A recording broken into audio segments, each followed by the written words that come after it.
there's a big difference between a franchise like Call of Duty Elite, which has grown every single year of its 7-year existence. And what happened with Guitar Hero, I would describe it a little differently. It was a new category. It had never been in the business before, in the landscape before, and there was a ton of interest from not only us but our competitors like Rock Band that burned white hot, became the biggest game in the world. And then people sort of ran out of appetite for the entire genre, not just our games, but our competitors' games in the same category as well.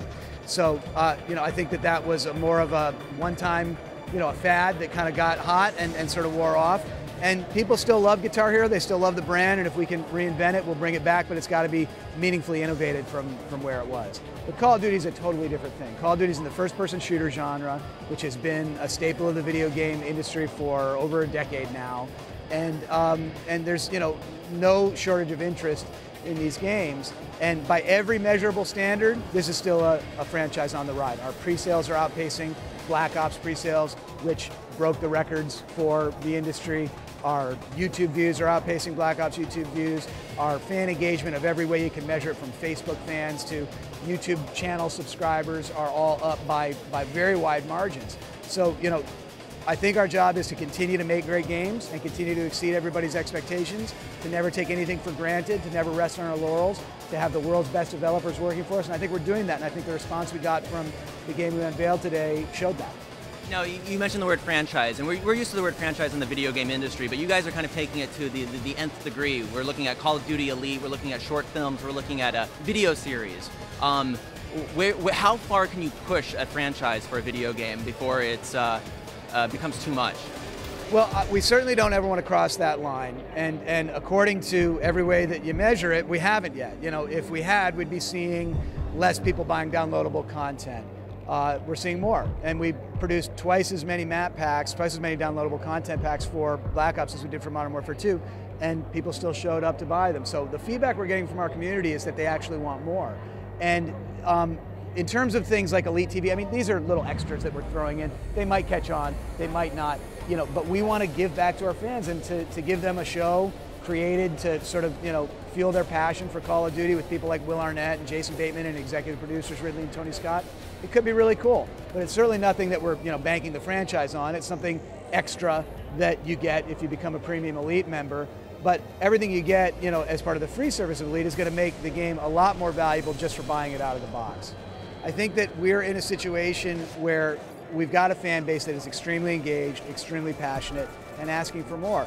And so our job is to just not disappoint them. Our job is to always exceed their expectations and make great games with great developers and give them the freedom and the resources they need to create new experiences. And there's, as Robert Bowling said on the stage today, I think there's more fundamental changes to the way you play multiplayer in MW3 than there hasn't been in any chapter in Call of Duty's history. So we aren't taking anything for granted. We're continuing to innovate. We're continuing to do interesting things like Call of Duty Elite.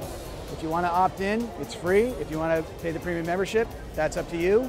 If you want to just buy map packs the way you always have, you can do that too. So we've really given fans more and more choices, and I think we're delivering a great game. This is a foundation we started, non-for-profit.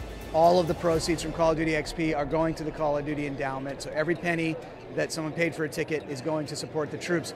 And it's an important issue because our troops come home from overseas, they have 3 times more unemployment than the average population, which isn't right. And so the endowment is there to help, kind of transition them back to civilian life and find them jobs. We have 200 of our troops through the endowment that were hired to help us work the show here at Call of Duty XP. I think that with video games, what I'm seeing here is it's the most engaged fan base I've ever come across. Now, in my career in advertising, I worked with every different kind of company, from automotive to, sodas to beers to, everything, fashion. I also work in video games with PlayStation, as you know. Gamers are the most engaged, the most opinionated, the most vocal, the most, kind of always on fan base in the world, and I love that because I think that I'm a creative person and that's what drives me, and it keeps companies honest when their fans are vocal. It drives creative excellence. It keeps the value proposition strong. I mean, when we introduced the price for Call of Duty Elite on the MIG stage, we got applause. I think that's an indication that people feel like we actually created new value before asking them to, pay any new money. And like I said, we made it completely optional, and we also created greater value for those who just want to play the free service. So I think that the difference is between video games and everything else is more engaged, more passionate fans, and we love that because that constant dialogue makes our work better. I just want to thank our fans for showing up for Call of Duty XP. It's the first time we've done something like this.